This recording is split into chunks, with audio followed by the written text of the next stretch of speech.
Hey everyone, welcome back to another video. So the previous episode, we installed the pallet racking that you see behind me over there. And today we are beginning on this wall on this side of the shop. So I already went ahead and cleared everything out and moved everything out of the way there, as I figured that wasn't all that interesting, and you guys don't need to see me move a bunch of stuff around again. But what we are starting with is finishing the top side of the wall here. So you can see that we have OSB or plywood put up all along it, aside from the tops, and that's something that my dad and I started on years and years ago, but just never finished. And now if I am doing a bit of a remodel on the shop, now is the time to go ahead and get that squared away. So I have all the materials, at least for the wall right here. I have 3 rolls of insulation. I have 3 sheets of plywood, and I'll need to rip sections out of these pieces of plywood to cover up the holes up top there, or the portions that don't have plywood on them currently. So before the plywood goes in, I need to do the insulation. So let me go ahead, set you guys on a tripod, and get to insulating.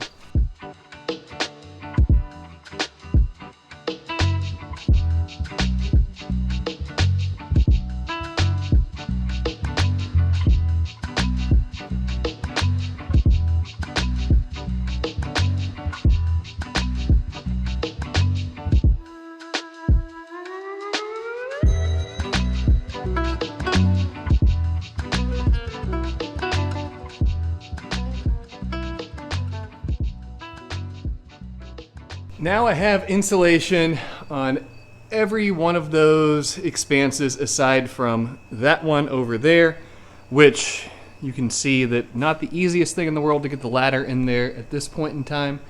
So I will wait for that when it comes time to move all of this stuff out of the way for phase 3 of this project. So that can be what it is for the time being, and I can move on to cutting these boards.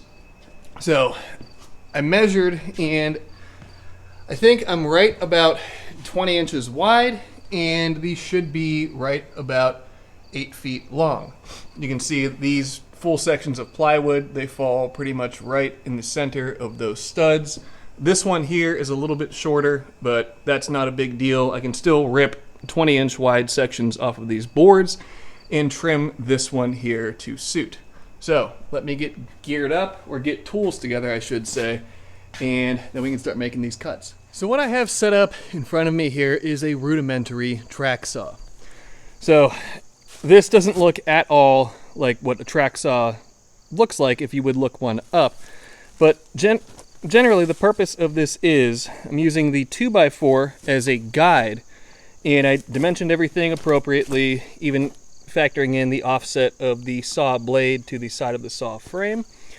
And this section right here, when I run the saw along the side of the 2x4, a 20-inch wide by 8 foot long section of OSB will drop off of this. And then that will be the first section of all of this board, and I can put it wherever it needs to be along the top side of the wall. So pretty straightforward, pretty self-explanatory. So why don't I go ahead and run a power cord over here, get some PPE on, and make this first cut.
Another solid day of work, and all of those top boards are put in place, and obviously the insulation is behind them. So, like I said, I think earlier in the video, I'm going to leave that corner to do later, as I don't want to deal with trying to get the ladder around all of that, but everything else is done, and everything is ready for paint. So, a couple takeaways from this. And for those of you that are carpenters, or those of you that do this type of work more than I do, this may be obvious, but it was not obvious to me, and I kind of had to figure it out as I went along. So, point number one, if you are hanging sheets of OSB like this by yourself, use brad nails to tack the pieces in place. So, I do not do well with heights, and this ladder that's probably, 14 feet, 12, 14 feet, something like that, I get kind of sketched out when I'm on top of it. And if you guys noticed during that little montage, you saw me kind of death gripping the sides of the joists. I was doing my best Magnus Midbow impression, trying to hold on to those things. And doing that while trying to hold a piece of OSB and to run a screw in, not good. It doesn't end up very well. And it always feels to me like I'm going to fall off of the ladder, which I don't want to do. So using the brads to tack everything in place, you can kind of hold it, get a couple tacks in place, and then I was going around the whole perimeter, or at least the perimeter where I was tying into studs to hold everything down, and it worked out perfectly. And point number two is don't use the screw itself to pilot the hole. Drill a hole first, and then it makes running the screw in much easier. So if you guys have ran screws in before, or done any bit of carpentry like this, when you're trying to run the screw in, it's trying to push the piece of wood or whatever out. So if you have a pilot hole, it gives that screw a place to go, and it makes everything a lot easier. So with that being said, this is squared away minus this over here, so we'll just cover that up.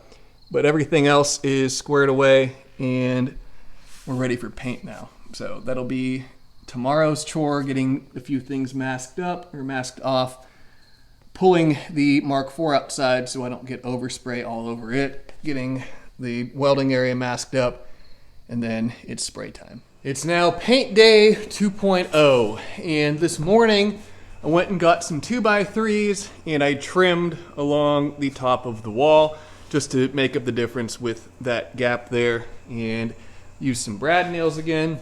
And I'm quickly falling madly in love with brad nails. But with that being said, I need to go ahead and get the masking done. I need to pull old Freckles off of the walls, and then she can go back up here or somewhere else around here. It's kind of a it's part of the shop at this point in time where she is, so she definitely needs to go back up somewhere. And then I need to mask off or cover up all of this stuff over here, as I'll be painting pretty much to this line right here, something along those lines. And I don't want to get my welder and all the tools over here covered in paint. So I need to mask that. I need to mask the man door. And then at that point in time, after I bring my leaf blower over, blow the shop out, should be ready to start laying some paint down.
Well, the second wall now has a coat of paint on it and is drying, and by the time it's dry tomorrow, hopefully, then I can shift focus to putting the second pallet rack up, or the second long pallet rack rather.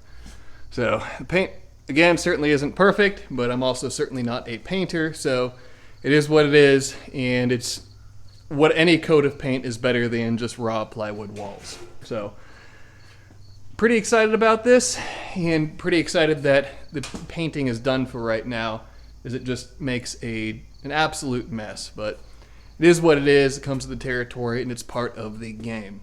Today is the day that the second large pallet rack section goes up. So the wall is dried, the wall is all good to go, and I have the uprights over here roughly in the area that they will be.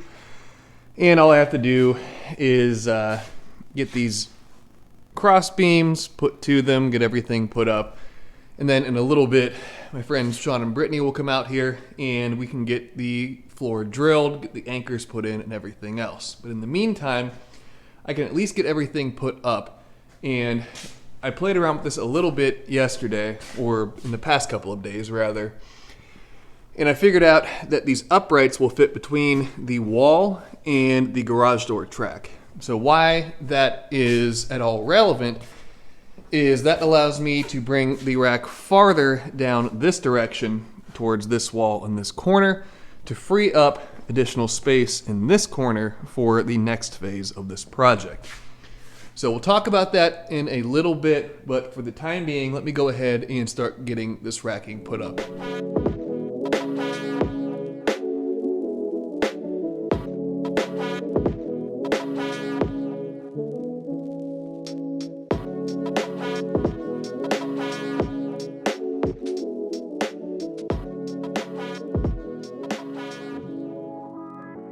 With this rack erected, I can get kind of a better idea of how everything is going to fit, and there's a little bit of a change of plans rather. So with the rack put up, I shifted it down the whole way to that wall, and obviously right now with these lower beams in place, it blocks the door.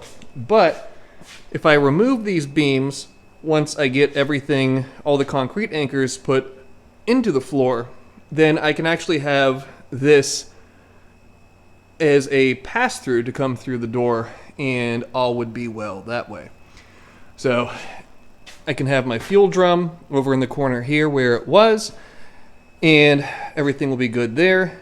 This door doesn't get used all that often, but to have the ability to actually use it as a second point of ingress/egress would be a good thing. And especially as we are putting the rest of this racking together, it's going to be pretty crucial to be able to use that door. So we'll make that work, and I think that will be pretty good. And some of these beams aren't exactly level at this point in time. I think the whole lower level is, but the upper level is a little bit catawampus at this point in time. But that isn't a huge concern right this moment, as I'm just mocking everything up. So with everything shifted down, that provides much more space in between where the current welding bench is and the side of the rack. So more space here will be a huge benefit for the next thing that I'm doing here, which we'll talk about, like I said, later. But I'm pretty happy with the way that all this is coming together.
Well, Sean and I got the second long pallet rack section put in place, and this is what we ended up with. So everything's fastened down. Everything is stored on it right now that needs to be stored on it. And a lot of these boxes are different materials, and those will end up being stored in a different location shortly. So I have my little fuel corner right here, have the pass-through underneath of this section of racking, and I always think it's kind of cool to walk in underneath of racks. Just the industrial nerd in me. It tickles my fancy. So where these other boxes will end up going is the next phase of this project. So if you look at this poorly drawn corner right here, I am going to be building both welding and fabrication rooms here in the shop.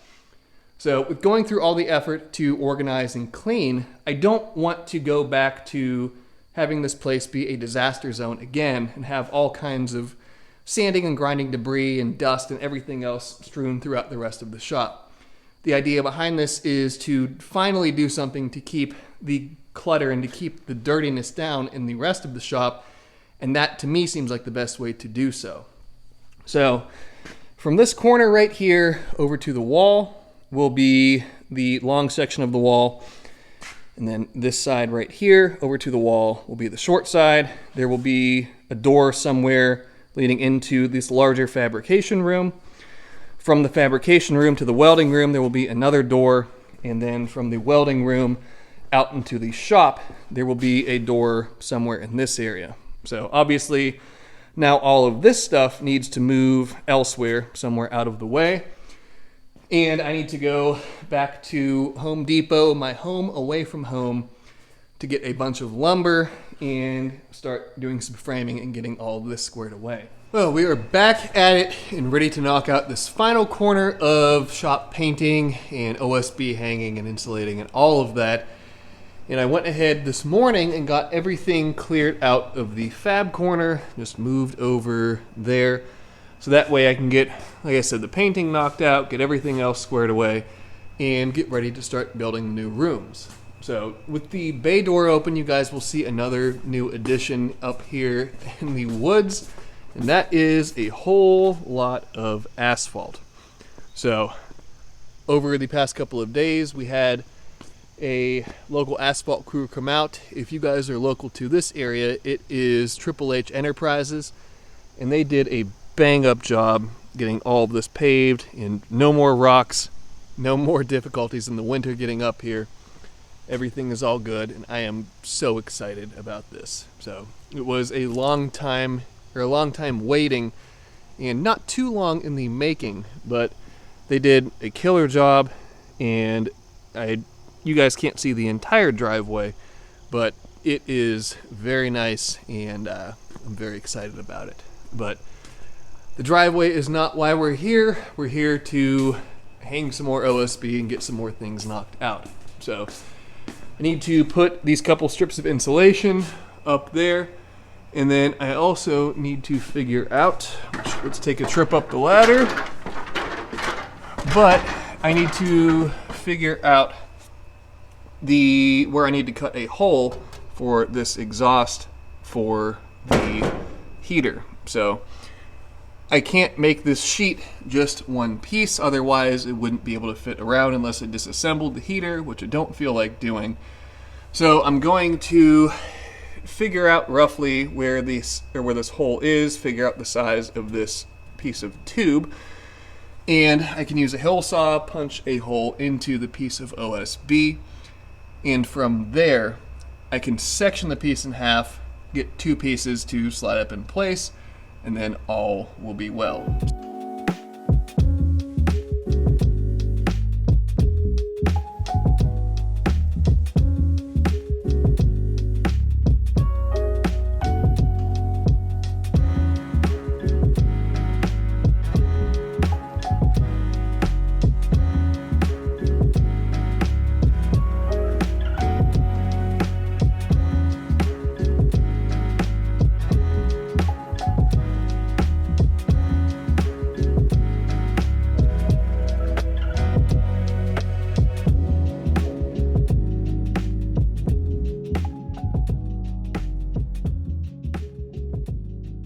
Well, the welding and fabrication corner is all cleaned. It is all masked. Everything is squared away. Top boards are in place. Insulation is in place. All of that, all the masking is done, and I'm ready to paint. So I'm not going to paint today as I'm running a little bit late after doing all of this other stuff. But tomorrow I can come in first thing, get the painting done, get all of that squared away, so all of this can be unmasked. And then at that point, it's time to start considering the framing.